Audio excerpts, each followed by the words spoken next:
So you have 56 divided by 1376, which comes to around 4.1 percentage. Okay, it's as simple as that. So you just count the percentage of syllable stutter. So denominator is number of syllables the child has spoken. Numerator is number of syllables which were stuttered. Okay. In the clinic, most of my students, they no more do this, orthographically transcribing and counting the syllables stuttered. They have this fast method of counting the syllables in this table kind of thing. We have shown here. You have these dots.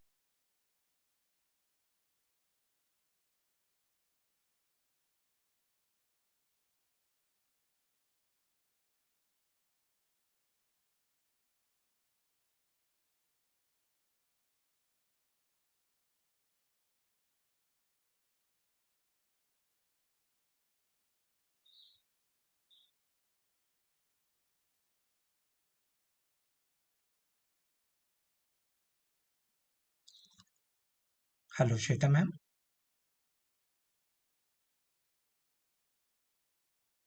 Hello.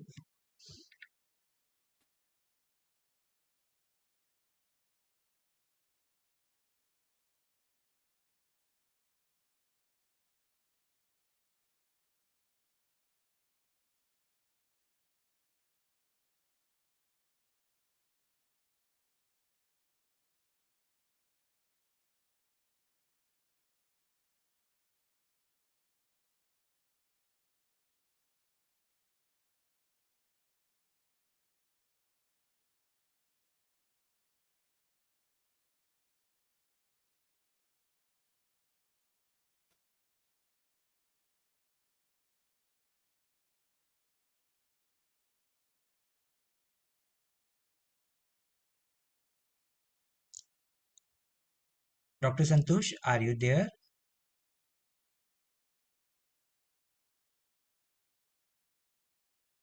Please bear with us. There is some technical glitch. We got success in getting the YouTube link, but we lost connection with Dr. Santosh. We are just trying. Just hold on.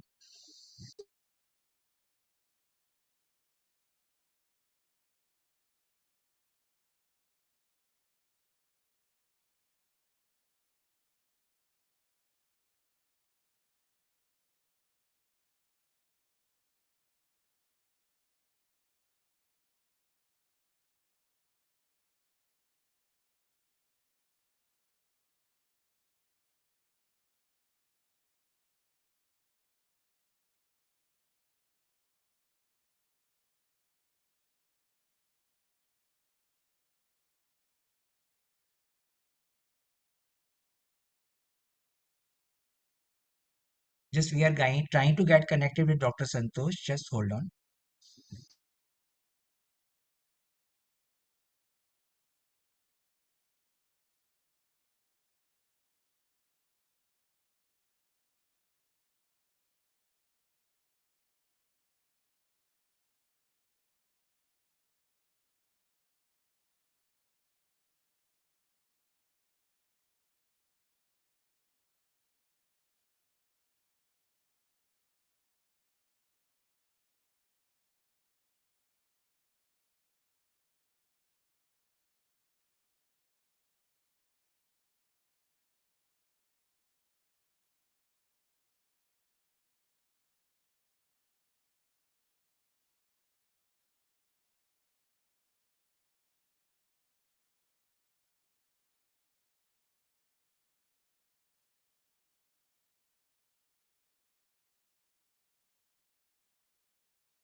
Sorry for the inconvenience. Dr. Santosh is joining us again because there was some technical glitch from his side.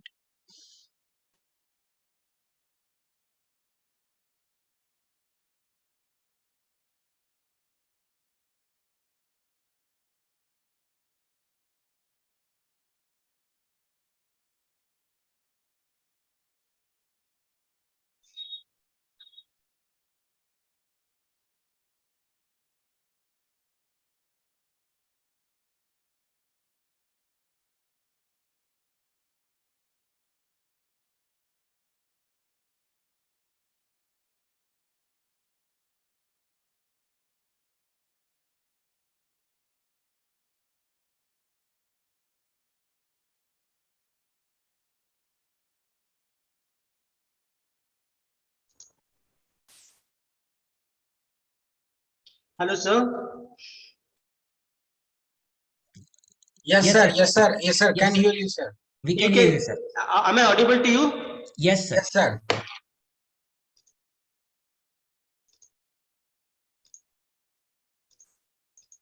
Uh, One second.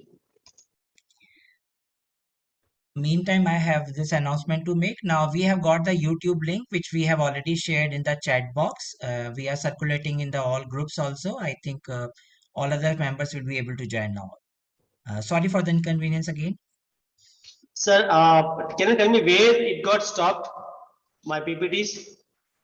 Anybody?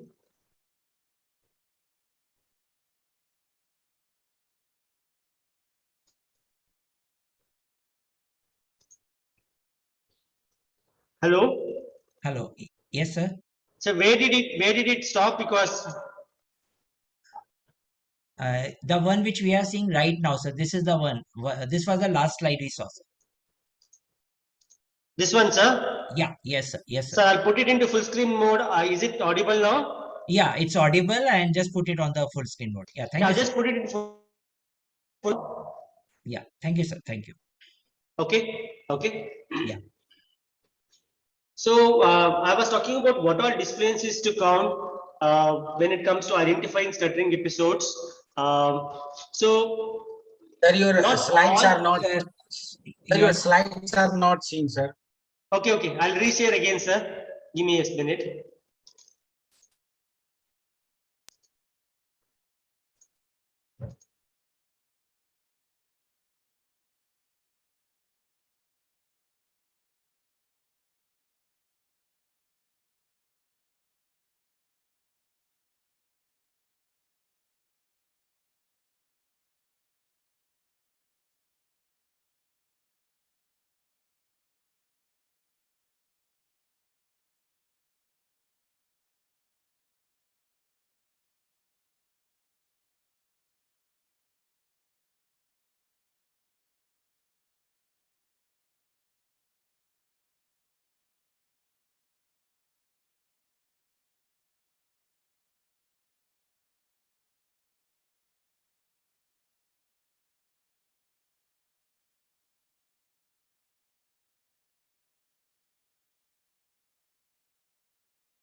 Santosh sir, are you able to join us?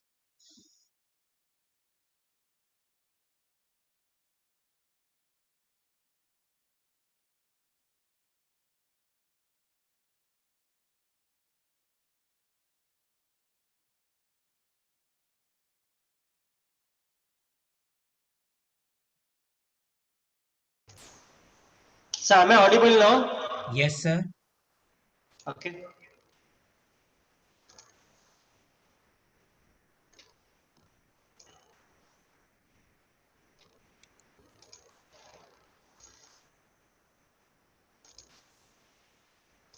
You are audible, sir, but your screen we are not able to see.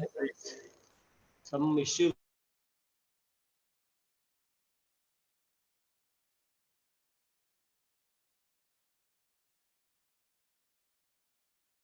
with the hello. Yes, sir. Yes, sir. It's going good. Okay, fine. Yeah. Yes, sir. We can see your slides, sir. Okay.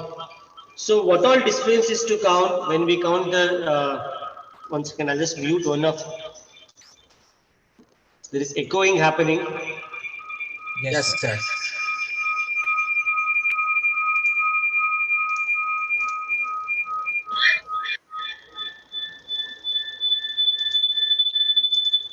So now the echo is not coming, no sir? Sanjeev sir? Still echoing, sir. It's Is it better still now, sir. echoing? Because Yeah, but it's better than previous, sir. Now it's better than the earlier one, sir. better, sir? Yeah, Okay. please, So you can I'll continue. continue from here. So what Right. are the different discipline episodes which we need to count when we count disciplines? So commonly used criteria is that we only count part word repetitions, word repetitions, broken words, and prolonged sounds. Okay. When it comes to word repetitions, we have only specific type of word repetitions counted. That is monosyllabic whole word repetitions. If the words are, if the repetitions are of multi-syllabic word repetitions, then we don't include them in the display, counting the syllables stuttered. We only count monosyllabic whole word repetitions as stuttered episodes. Okay, so part word repetitions, monosyllabic whole word repetitions, broken words or blocks, and prolonged speech sounds. Only these discrepancies are counted as stuttering episodes. So this is a uniform criteria used worldwide by most people, most of the clinicians. So apart from this, there is also this Yairi and Ambrose criteria where he has given stuttering like disfluencies and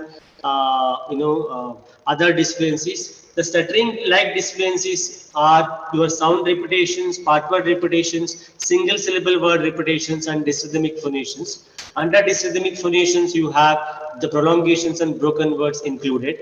The other disfluencies are your multisyllabic word repetitions, phrase repetitions, interjections, and revisions. So we don't count the other disfluencies. We only count the stuttering like disfluencies when we count the percentage of syllables stuttered. Okay. So not all the disfluencies are included. Only stuttering like disfluencies are included when we count the percentage of syllables stuttered.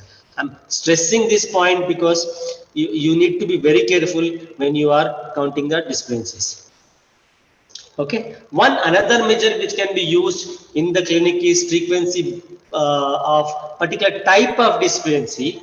That is, you have all the disfluent episodes measured for different types of disfluencies. Then you count only particular type of disfluency, that is percentage of repetition. So I'll give you example of here. Okay. So you have the part word repetitions, sound prolongations, monosyllabic whole word repetitions, broken words. So together the whole percentage is coming to 100%. But when it comes to counting, we only count if you want to see how many are part word repetitions. 56% of our part word repetitions, because you have the total number, all the disfluencies counted, that compare it with a particular type of disfluency. So this will give you frequency by type of disfluencies analysis. Okay. So apart from this frequency counts, one another measure which we commonly use in the clinic is duration of within word speech differences. So how long was the repetition? How long was the prolongation? How long was the broken word? So how do we calculate? So you have nowadays, mobile phones where you can analyze for how long each of those different episodes were. So by using a stopwatch in your mobile phone, you can say each how long was the display repetition, how long was the prolongation. So we usually calculate the duration of 3 longest disciplined episodes. So by that which we use, we can also take that measure for measuring the severity of stuttering. Okay. The next measure which is important, which it needs to be calculated when it comes to assessment of stuttering, is rate of speech. Okay. So rate of speech is, you have already recorded spontaneous speech sample. Okay. So you can calculate the rate either in terms of words per minute, syllables per minute, or syllables per second. So I have given an example here. If your spontaneous speech sample was of 1245 syllables spoken in 6.5 minutes, Okay, so you have that total number of syllables divided by the time, it will give you the total number of as 184 syllables per minute. Okay, so in that way we also calculate the rate of speech. Okay, so speech rate has an two-way kind of an interaction when it comes to stuttering. One, stuttering frequency decreases when the speech rate decreases. This is what we commonly use in the clinic, right, as a prolonged speech therapy. When you reduce the rate of speech, okay, automatically stuttering episodes come down. Second kind of a relationship is the inverse relationship. When you have longer disciplined episodes, okay, that also reduces your rate of speech. So in that way, stuttering has both direct as well as inverse kind of a relationship. Okay, so what are the different limitations of speech rate measure? Okay, we don't know what is normal when it comes to rate of speech, because most of us don't use one fixed set of rate of speech. We either speak at sometimes really slow, sometimes really fast, depending upon need of the situation. But around 200 syllables per minute is what we consider as the average rate of speech in when it comes to calculating the syllables per minute. Okay. The next measure which we use in stuttering assessment is speech naturalness. There are different naturalness rating scales are there, but most commonly used speech naturalness rating scale is given by this Martin et al. 1984. It's a 9-point rating scale, okay, where 1 indicates highly natural and 9 indicates highly unnatural. So you have on a scale where 1 is there, highly natural sounding speech, 9 is there, which is highly unnatural sounding speech. So you just listen to the child speech sample and mark the naturalness. Is it 2? Is it 3? Is it 7? Is it 8? Depending upon how do you find child speech naturalness is. Okay. So just listen to the child speech sample and rate the naturalness of speech. Okay. Then we also need to document about indicators of awareness, whether the child is aware about his stuttering. Typically in young children, tension, okay, schwa substitutions, okay, increase rapid utterances of part word repetitions are all instances of awareness. Okay, tense body movements. So you need to document these apart from what you observe as repetitions, prolongations, how these disciplined episodes are. That can give you some indication about child's awareness about his own stuttering. Okay, so moving on to calculating the severity of speech, the most commonly used severity of rating the stuttering severity instrument. I'll be talking about this in my next slide. But you also have other tools which are easy to use. Even if you don't have SSI in your clinic, you can still use a 10-point scale of stuttering severity given by these people, which is easy to use. You just need to rate the severity of stuttering on a 10-point rating scale, where 1 indicates normal speech and 10 indicates extremely severe stuttering. Okay, so you can mark the severity of stuttering on a rating scale also, or if you have severity of stuttering tool in the clinic, you can also use SSI-4. Okay, so currently we have SSI-4 in the clinic. When I was teaching for the students, we usually used SSI-3 also. This is a tool which has 3 parameters when it comes to assessment of severity. You have the frequency, duration, and the physical concomitants. Okay, so I will be explaining this with this image. I hope the image is clear to all of you. Okay, initially you take all the demographic details, then you have 2 tables, readers tables, non-readers table. In readers table, you have 2 tasks, reading task, speaking task, and for the non-readers, it is only speaking task. So you have already calculated the percentage of syllables stuttered in the first this one. So if you feel if the child stuttering is coming to around 30 to 20%, you just give a score of 8. If you feel child has only 4%, you give a score of 5.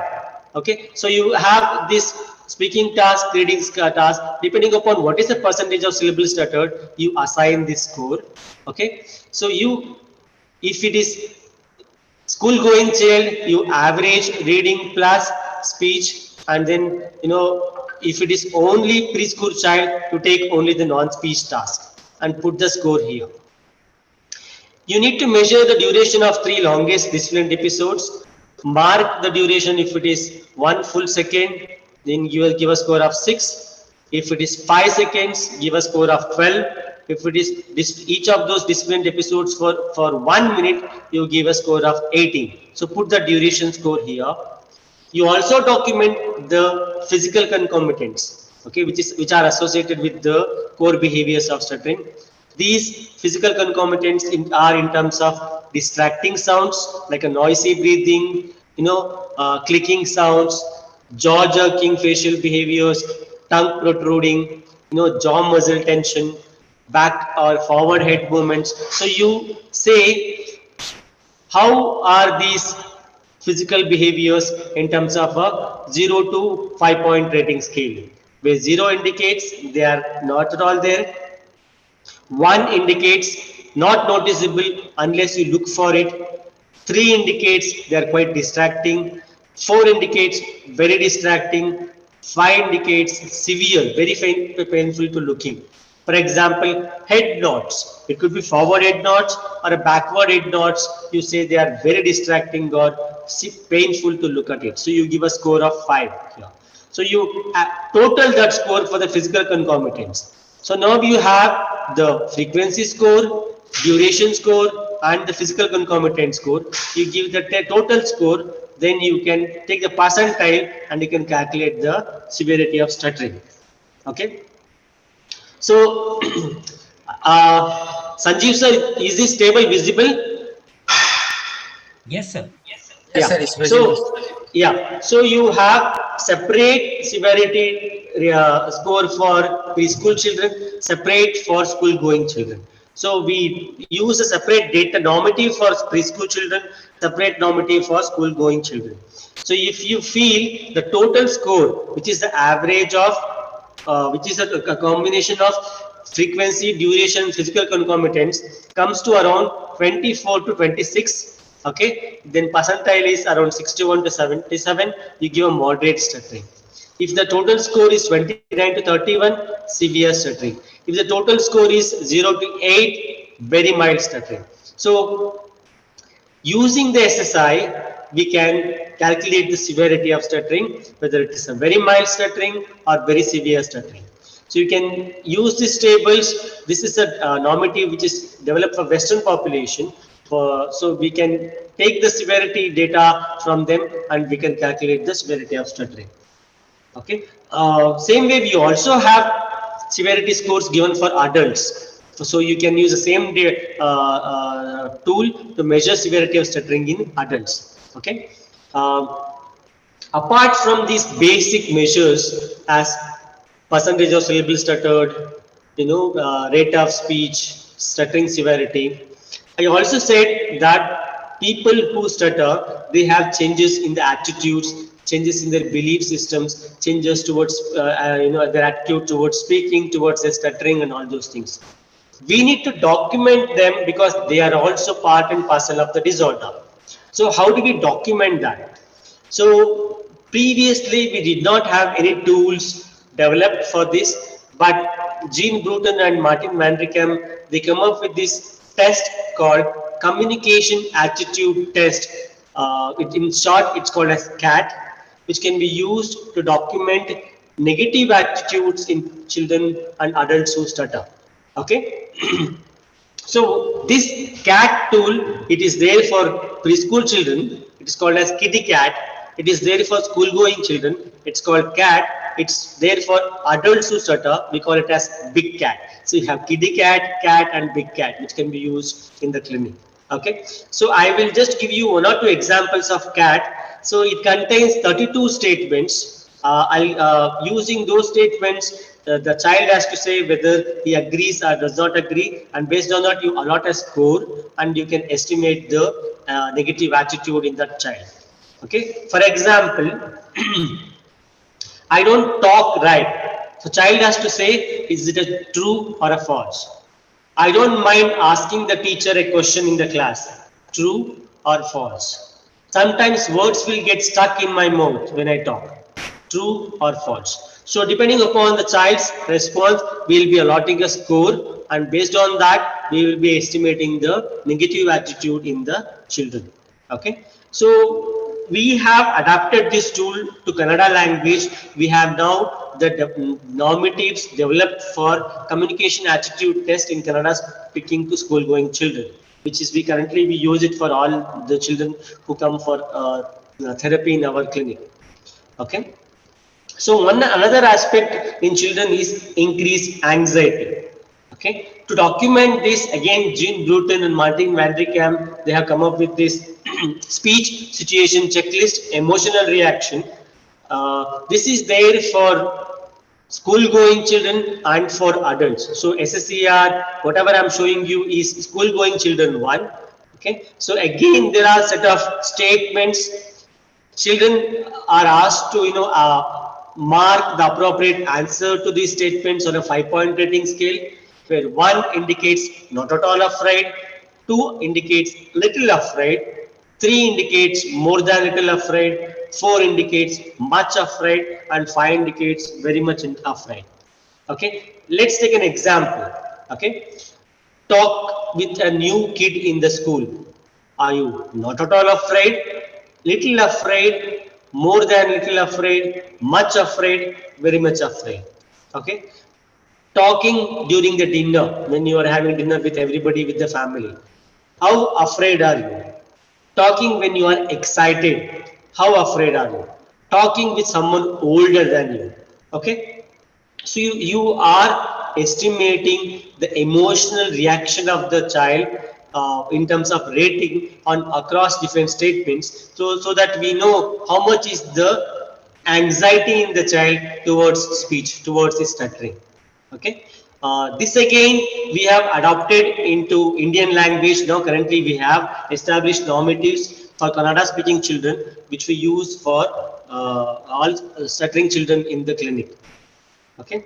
So with that, I come to the end of my first part of the assessment presentation. I have very less left with respect to adults, because most of it, whatever I have spoken in terms of counting the disfluencies, measurement of rate of speech, measurement of severity of stuttering, measurement of speech naturalness, you have to do the same set of things for adults who stutter also. But there are certain differences in the kind of questions which we ask when adults come to our clinic. First and foremost is whether that is it a developmental stuttering or a cluttering or neurogenic stuttering or psychogenic stuttering. So you need to make the differential diagnosis. For a, for a child, it was whether it is a developmental stuttering or nominal fluency. But when it comes to adult, you have few more disorders added, so you need to be careful. Okay. What does the client seek treatment? Why does the client seek treatment now? Because he's been stuttering for so many years. Why do you think he needs to take therapy? What should be the goals of therapy? So your assessment should help you towards that. Okay. How the discrepancies are affecting the individual's communication? How the discrepancies are affecting his quality of life? Okay. So this was not discussed when we talked about children, because these are the more relevant questions which we need to be asking when we assess adults who stutter. Okay. So the first part which we talked about when it comes to assessment are exactly same: frequency, duration, physical concomitants, naturalness, rate of speech, severity. We do in adults also. So apart from it, like I said, we also need to assess their attitudes towards communication. So we have the big cat. So again, this is a 35 statement screening tool which can measure the speech associated attitudes in adults. Okay. For example, there is a statement like, there is something wrong with the way I speak. You say whether it's a true or a false statement. If the person says true, he gets allotted to a score. So you take the total score, you can estimate the negative attitude in the person who stutter. Okay, so that the way I speak makes favorable impression on people. True or false? When I speak, some sounds or words will get stuck in my mouth. True or false? Okay, I'm sometimes embarrassed by the way I speak. True or false? So you are asking the adult to mark whether it is a true statement or a false statement. If it is a true statement, it suggests that there is some kind of changes in the attitude. Okay, so we have the cutoff score. We look at the cutoff score, and above that it is considered as negative attitude. Below that is considered as positive attitude, or no changes in the attitude. So we have again adapted this tool, Big Cat, to Kannada language.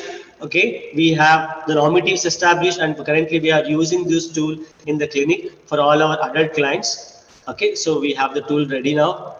Other than this, there are other tools. We have the unhelpful thoughts and beliefs about stuttering. In short, it is called as UTBAs. Okay, so UTBAs is a 66 item tool. We have the short version now of UTBAs, which has only 6 questions, which can be used to estimate the unhelpful thoughts and beliefs about stuttering. So there are these statements in the tool. I have only taken few statements here. For example, it's impossible to be really successful in life if you stutter. Okay, so this is a thought the person who stutters has about himself. Okay, like if I'm stuttering, I can't become a successful person.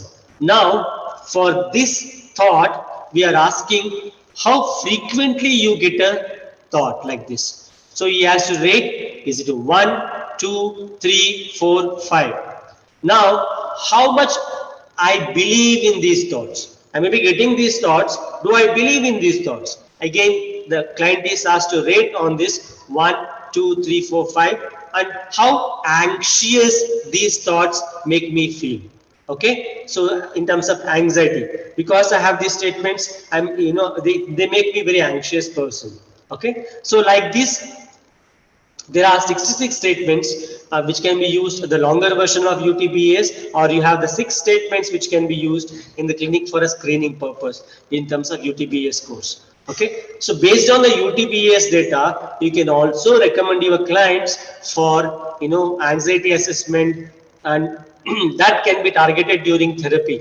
If you feel there are these changes in the attitudes, beliefs, that needs to be targeted by a psychologist. So we recommend the client based on their UTBA scores, do they require psychological assessment, and you then both as SLPs as well as psychologists, both of us can work on the individual. Okay. So this is one another tool which measures the impact of stuttering on the individual. This is an indigenous tool developed by Dr. Pallavi Kelkar and Dr. Geeta Mukundan in Indian context. This was Pallavi's PhD thesis work. This is an 100-item tool. It has 4 subscales on measuring the impact of stuttering on the individual. In short, ISACs. So there are these body functions, okay, personal contextual factors, activities and environmental factors, and the last one is about participation in terms of quality of life. Okay, so the respondents are asked on each of those statements on a 5-point Likert scale rating. Okay, 1 indicates low impact, 5 indicates high impact. I'll give you some examples of these tools from some sections. For example, section 1 is about activities and environmental factors. So there is one question like this, how difficult do you think the following situations would be for you? Okay, continuing a conversation with a group of people for 10 to 15 minutes. Not at all difficult, very much difficult, somewhat difficult, very difficult, extremely difficult. Now, how difficult do you think the following when you speaking to a large crowd over a microphone?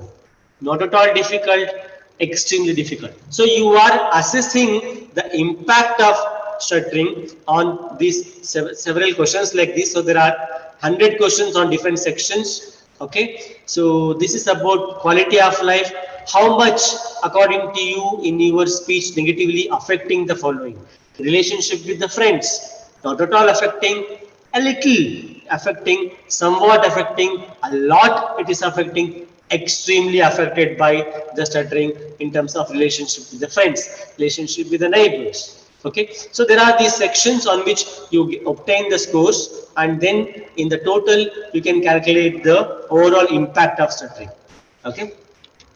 The last tool is overall assessment of the speaker's experience of stuttering, OSS. Again, this is now adapted to Indian context also. That's why I've kept this tool also. So this is based on the ICF framework. Again, assessing the quality of life in persons who stutter.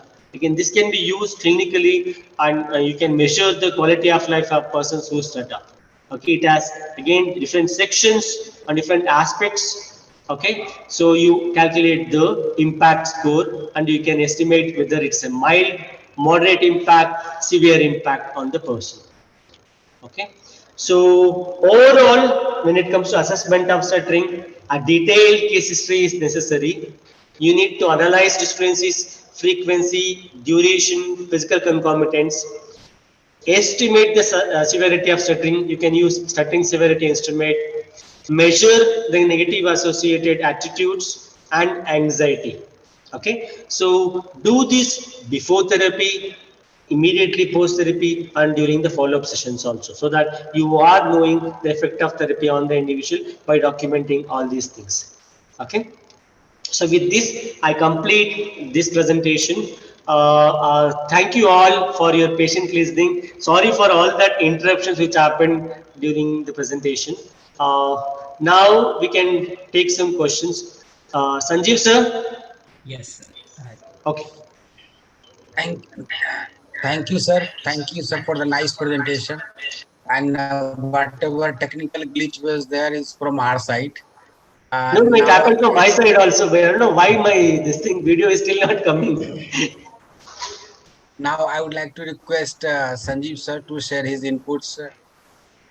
Thank you, Chandan sir. And what Santosh sir has explained, that's from the fluency perspective. But I would like to have my opinion from a clinician's perspective because I am working for past almost 24 years. First thing is that like whenever we are dealing with a patient with stammering, stammering doesn't have any medical manifestation. So if a patient comes to us and if we don't talk about the various aspects which Dr. Santosh sir has mentioned, so they consider fluency problem is just like he speaks very fast and he interrupts at few places. So if clinicians are not able to justify that how deep rooted problem this is, what all it includes, we are surely going to lose our credibility, and it's very important for a private practicing SLP because first time when you meet and you get a 30-minute time to explain things, if you are not documenting these things in a proper way, I feel a patient is not going to get satisfied with you. So whatever sir has mentioned, I believe that all the clinician has to take into their consideration that when they try to answer it out, it shouldn't be just mentioning repetition, hesitation, and few secondaries. You have to explain about the technical aspect. Second thing, what I mention is that whenever we are working in a setup where we constantly see one type of patient, we have a format and we follow it out. But when I talk about an average clinic, we have got different type of patients. So once I finish giving therapy to a small young child with auditory training program, and once it get finished and a patient with a fluency enters to my room, he tries to match it that am I at the right place, will I be getting answer to my problem. So clinician has to be in a better understanding of things that how he has to switch his gears from one problem to other. So I feel all of us as a clinician should give a deep thought to what assessment plan Santosh sir has suggested. Chandan sir? So there are some questions. Should I answer them now or? Yeah, sir, Right. please. Yeah, what Yes, has sir. come? Yes, sir. We'll take few questions, sir. Okay. Some of them were put on the chat. This thing. Yeah, yes, I am taking from the chats only. Okay. Okay. Fine, sir. You can read Yes, one question so that we can discuss. Yeah. yes, sir. Yes, sir. The first question is what you say on normal non-fluency. What percentage of them you think will continue to become a stutterer? So can Okay. we stop sharing the screen now? I have stopped sharing, sir. I'll just close now. Okay, fine, fine, fine. Okay, I stopped sharing now, sir. okay, Yeah. fine, sir. Yes, Okay. sir. Yes, sir. Okay. So there is clearly no overlap between nominal fluency and stuttering. They are two separate entities. Just that both appear at the same age range, between 2 to 5 years of age. There is a lot of confusion among the clinicians, whether child is stuttering or normal fluency. So normal non-fluency children, they don't exhibit stuttering dysfluencies. Okay, so normal non-fluency children are typically characterized by multisyllabic word repetitions, phrase repetitions, interjections. Okay, those kind of dysfluencies. Whereas stuttering dysfluencies are within word dysfluencies. They are in terms of syllable repetitions, prolongations, blocks. If you observe a child with syllable repetition, you should be worrying whether, because the child may be having stuttering. If you don't observe syllable repetitions in nominal fluency children, because they are more in respect to multisyllabic word repetitions, whole word repetitions, kind of a thing. Okay, so there is no need to kind of a confusion with regard to nominal fluency and stuttering. What about the intervention for nominal fluency? We don't do anything with nominal fluency child. We just counsel the parents about in terms of reducing the load on the child. Parents should speak slowly with the child. Environmental modifications. Okay, they need to use simple linguistic utterances. They need to be using shorter sentences. Okay, they need to give more time for the child to complete whatever he's trying to say. Okay, so these kind of Yes. things are practiced with normal non-fluency children. Whereas stuttering children, even if it is 2 years, 1.8 years, or 2.5 years, we target them during therapy. We work on these children. We don't wait for therapy, the stuttering to reduce itself. So you need to, if you diagnose the child as stuttering, start treatment as and when you diagnose the child as stuttering. Yes, sir. Our next question is, sir, why do we do backward counting during a stuttering assessment? Should an SLP give intervention for a child with an NF? The second question I've already answered, Already sir. answered, sir. Yeah. Yes. So the first question, we don't do backward counting during a stuttering assessment. Like I mentioned, we only do spontaneous speech task, like parent-child interaction, clinician-child interaction, story narration, picture description. That's enough. If the child is not cooperative, then you can just initially build some rapport by asking him to count. I never did any backward counting task. If you feel that there should be some kind of a load on the child with regard to memory, you want to see how his stuttering behaves when there is a load on him, then you can do all these backward counting tasks and all those things. Otherwise, it's not necessary, because nobody does backward counting tasks during normal speech. It's just no. You need to assess the child in normal, natural situations. Yes. Yes. Yeah. Sir, could you please explain how the table with and oblique is used to count disfluencies?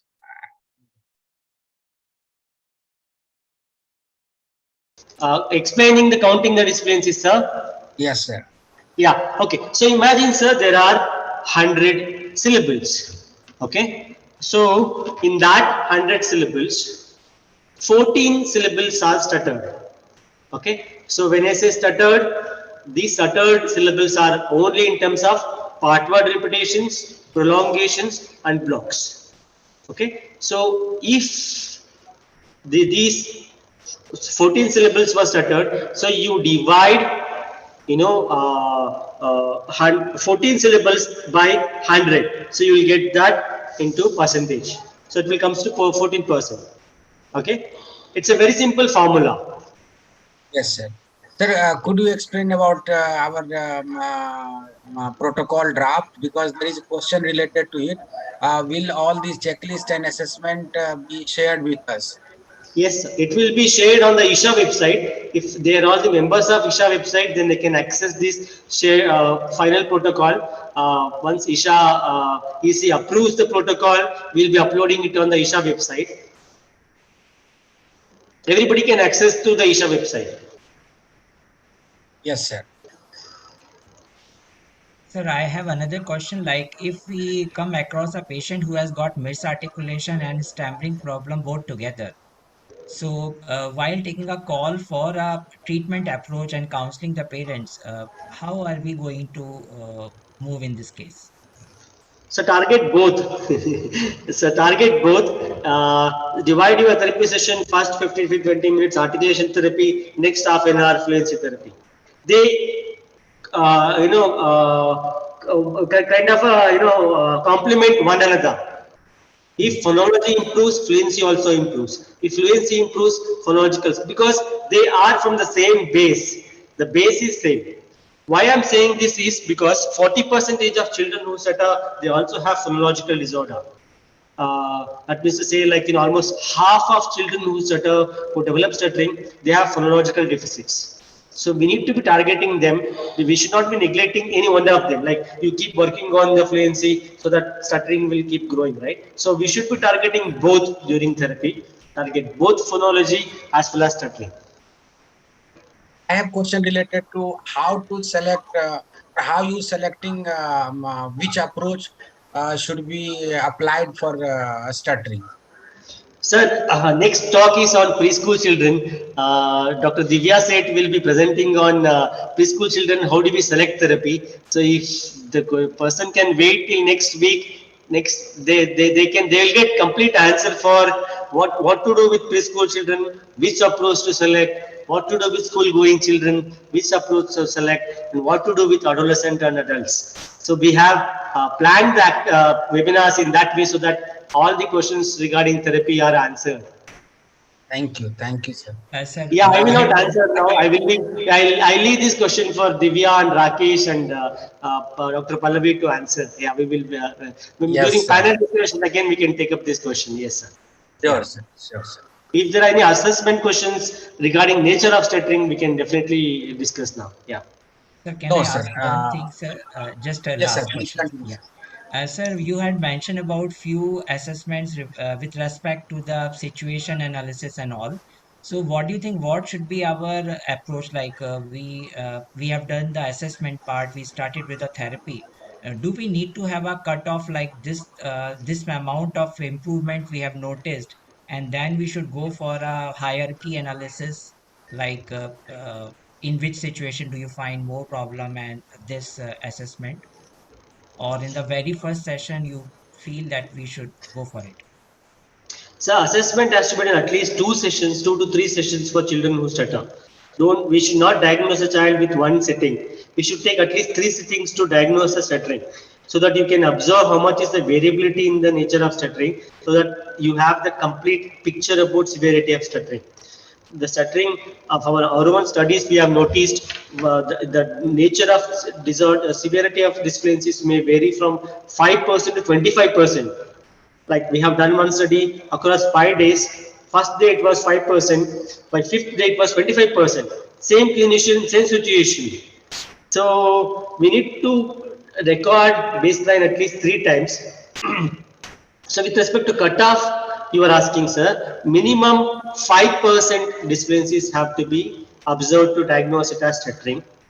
Some people are very stringent that they go up to 3%, up to 3%. But within the clinic, if you feel you are giving therapy within the clinic, the dysfluencies are less than 5%, you can go to the next level. Like you are working on conversation task, you want to move to narration task. So if you feel for 2 3 sessions continuously the dysfluencies are less than 5%, then you can move to the narration task. And again, if you feel after 3 sessions, 4 sessions, continuously the dysfluencies are less than 5%, then you go to the generalization with the next clinician or generalization with the strangers. transfer the skills to telephonic conversation. So 5%, less than 5% should be the realistic target which we should keep in the clinic. That is challenging for the private practitioners, sir. They need to finish assessment in one sitting. So that's what, sir, we will not be knowing the exact nature of severity of stuttering if we do one sitting assessment, because that day his brainstem may be really fine, everything is working fine, so networks are working smoothly. You may say that very mild stuttering, but after a week, because of some emotional situations, his stuttering will revert back to his old nature. So please don't either discharge the client within a single day. Like, wait for at least 2-3 sessions. See the disciplines which have decreased are stabilized for 3 sessions, at least 3 sessions. Okay, continuously 3 sessions. The disciplines are like 0%, less than 1%. Then you are sure that your therapy is working. So you can be sure and you can discharge the client. So can we have this documented on your proposal of assessment, because that will be easy for us to work it out in a private setup, that we Yes, need sir. 3 days of session for assessment. Yes, no, no, no, minimum 3 days. Fine, sir. Because for children, first day itself, they need to build some rapport. You can do the detailed case history. You can, finish all those things, build some rapport with the child, play with the child. Second session, you can record some tasks like, parent-child interaction, picture description task. Third session, by then, child would have got adapted to you.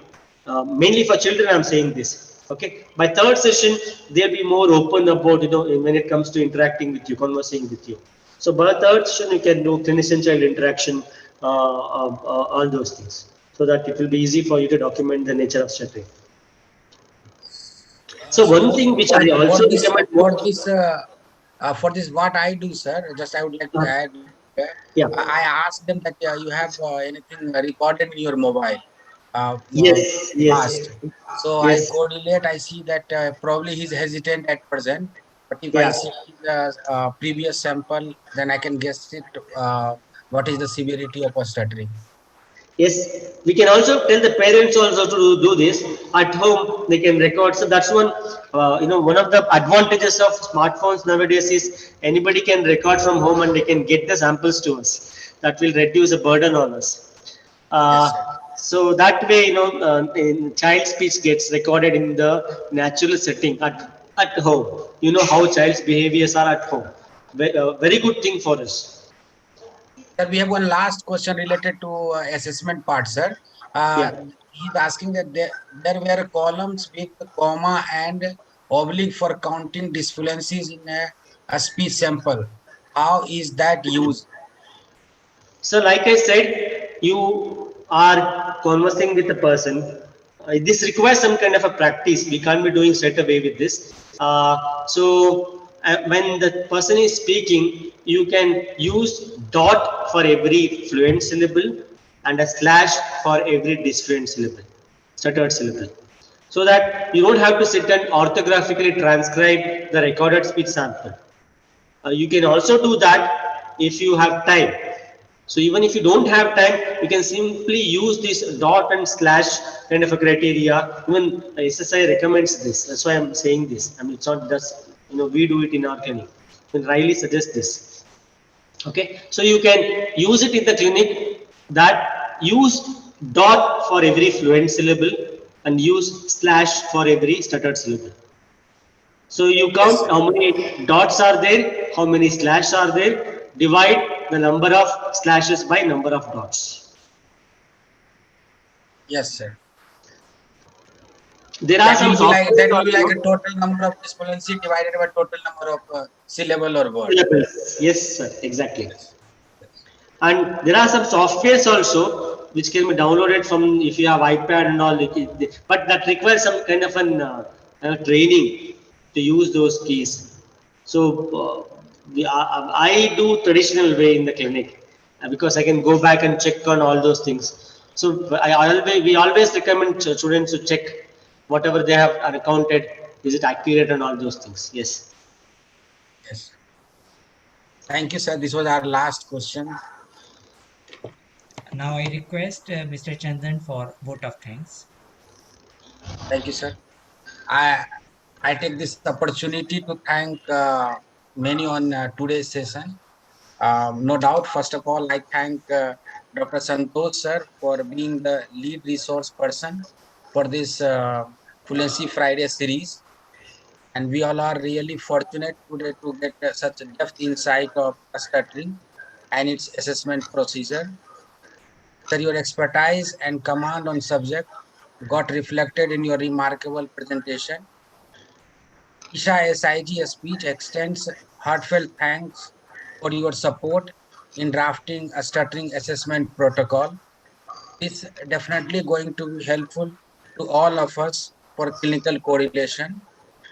I extend my thank to our national coordinator, Sanjeev sir, and our advisors working hard to organizing this scientific series.